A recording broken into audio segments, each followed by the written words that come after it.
Bomba no Corinthians, vídeo de hoje do canal do Nicola te conta sobre a possibilidade de delação premiada, no caso o Vaidbet, o que tornaria ainda mais complicada a situação de Augusto Melo. Bora te atualizar também sobre o Palmeiras e detalhes, novidades sobre a especulação de Cristiano Ronaldo no Palmeiras. Falo também sobre o São Paulo perto de vender um lateral extremamente promissor para uma oferta europeia. Para completar, Cruzeiro superando Palmeiras, Flamengo e os demais times do Brasileirão, com uma equipe há mais tempo invicta. Tem novidades também sobre a busca rubro-negra por reforços, as últimas do mercado, bastidores, finanças e a eleição para presidente da CBF com um boicote de clubes importantes.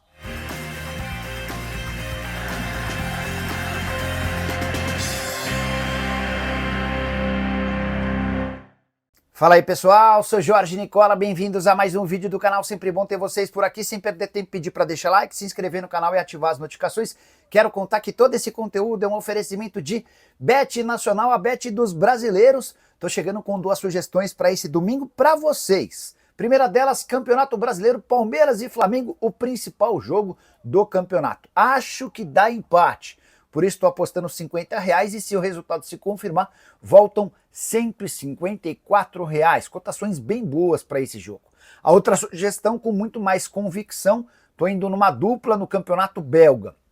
Preciso que o Union Saint-Gilloise vença o primeiro tempo e também o fim do jogo. E preciso, nessa mesma aposta, que o Clube Bruges vença a sua partida. Esses dois são os dois grandes favoritos ao título do campeonato belga. Se os resultados acontecerem, meus R$50 se transformam em 88. Para você participar na Bet Nacional é bem simples, estou deixando o link no comentário fixo e na descrição do vídeo. Você clica em qualquer um deles, faz seu cadastro e a partir daí está habilitado a apostar, com a lembrança de que você precisa ter pelo menos 18 anos de idade.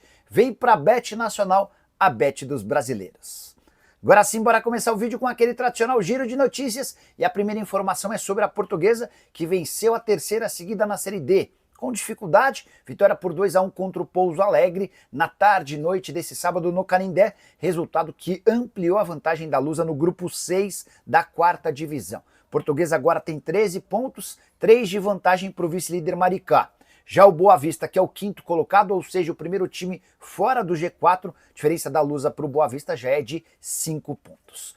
Bora falar agora sobre Fluminense versus Vasco. O tricolor venceu o Clássico Carioca nesse sábado de virada com gol do Guga, lateral direito que chegou a ser especulado como possível reforço do Vasco com a troca do Fernando Diniz. O Vasco saiu na frente nesse clássico, gol do João Vitor, o Verratti colocou o Fluminense em igualdade e o Guga, que fez um grande jogo, acabou por marcar um golaço, definindo o triunfo por 2-1. Fluminense que é o 5º colocado do Brasileirão, já o Vasco o 13º. Para fechar o giro de notícias, contar que o Real Madrid se despediu com muitas honras e glórias de Carlo Ancelotti e Luka Modric no sábado e nesse domingo já confirmou a chegada de Xabi Alonso como seu novo técnico espanhol, que dirigiu o Bayer Leverkusen, assinou contrato de 3 temporadas e será apresentado de forma oficial nessa segunda-feira.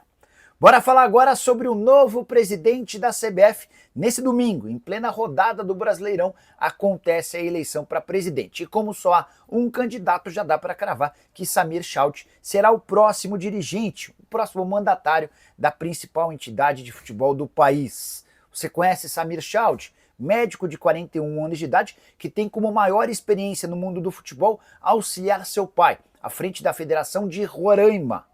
O pai dele está há 40 anos na federação e essa talvez seja a menor entidade de futebol entre todas as federações. Só para lembrar que em Roraima são apenas 10 clubes filiados. Já houve ano recente, em 2022, que o campeonato roraimense contou com apenas 6 integrantes. Sem rebaixamento, sem segunda divisão, enfim, um verdadeiro caos. E é esse o novo presidente da CBF.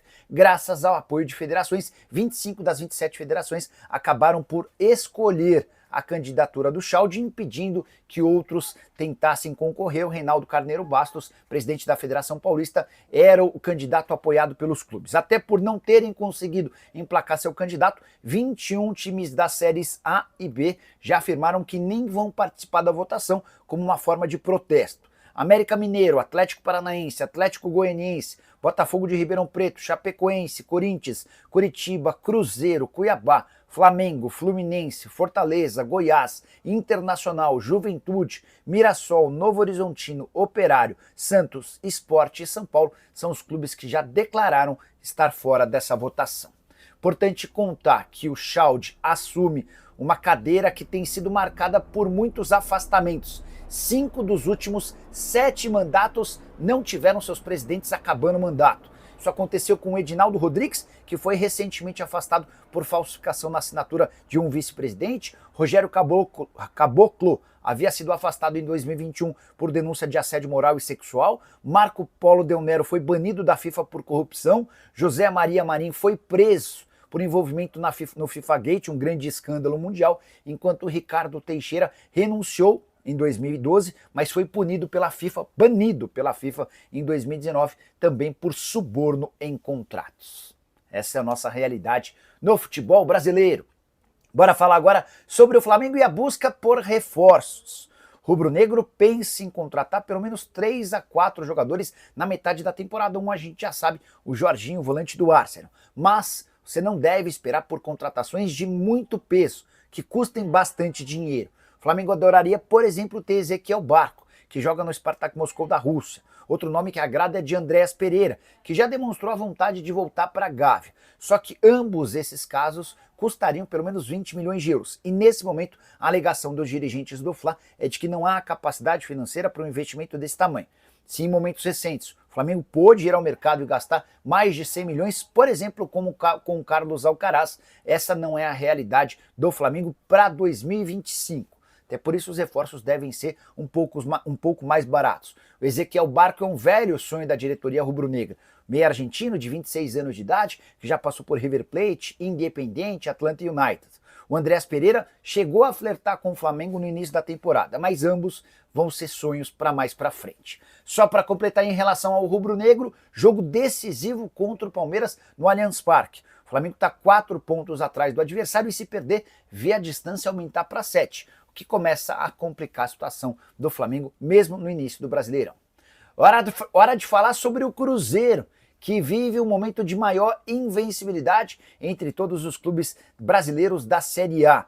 Raposa não perde há 8 partidas, com 6 vitórias e 2 empates. Nessa sequência são 15 gols marcados e apenas 3 gols sofridos.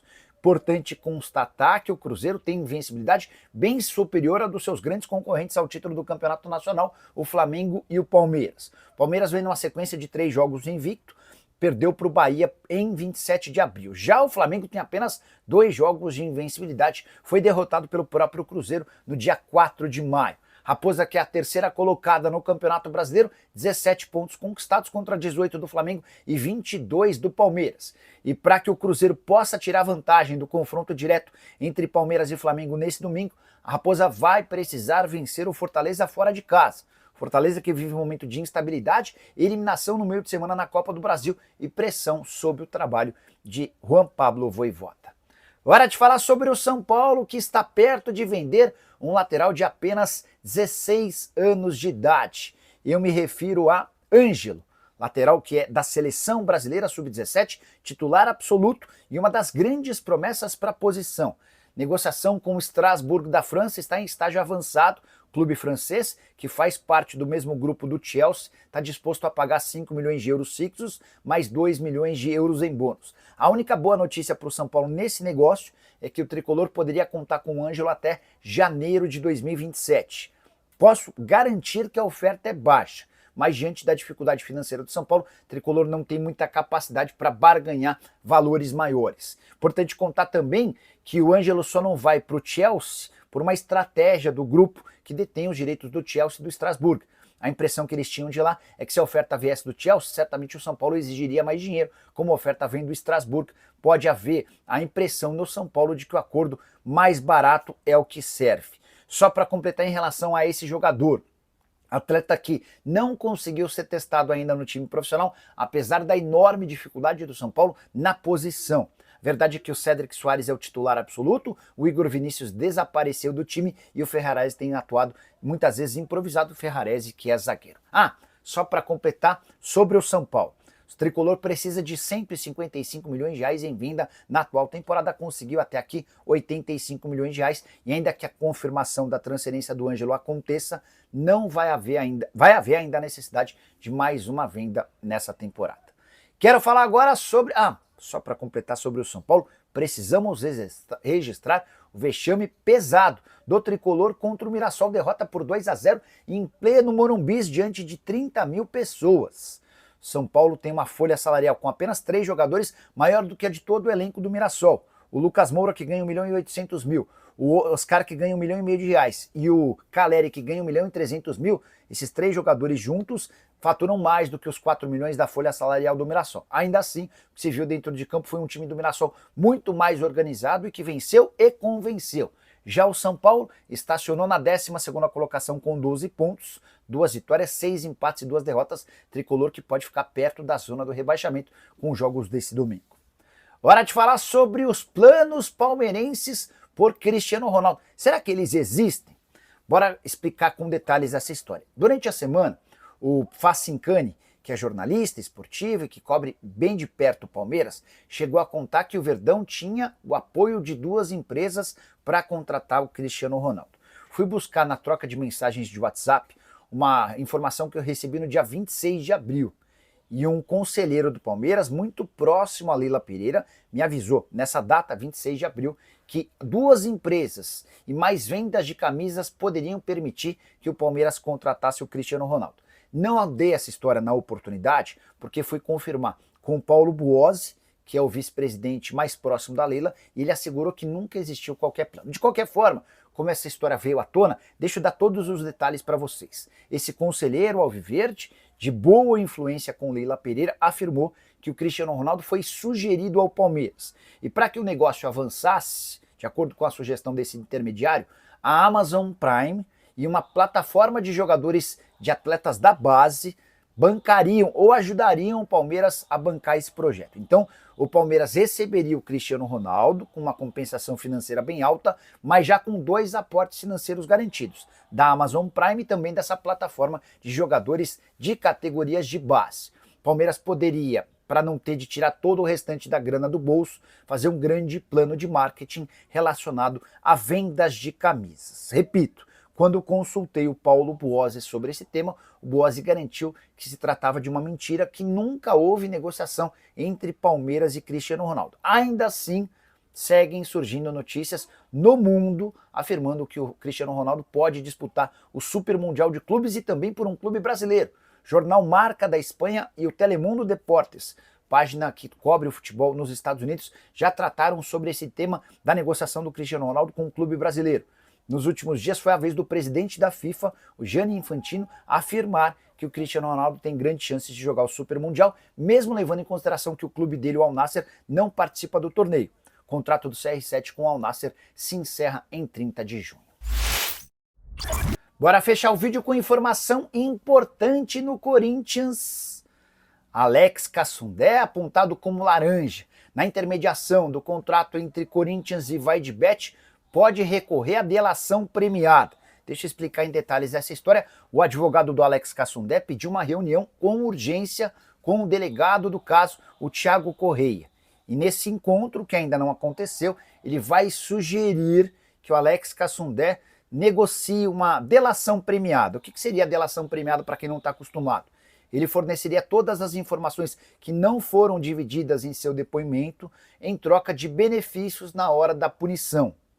Isso ainda não está confirmado, mas é algo que está acontecendo. E causa enorme preocupação nos dirigentes do Corinthians, em especial ao presidente Augusto Melo e 2 dos seus ex-assessores, o ex-superintendente de marketing Sérgio Moura e também o ex-diretor administrativo Marcelo Mariano. Nessa semana, os 3, Augusto, Marcelo Mariano e Sérgio Moura, foram indiciados por 3 crimes: furto qualificado, formação de quadrilha, que se tornou organização criminosa, além de lavagem de dinheiro.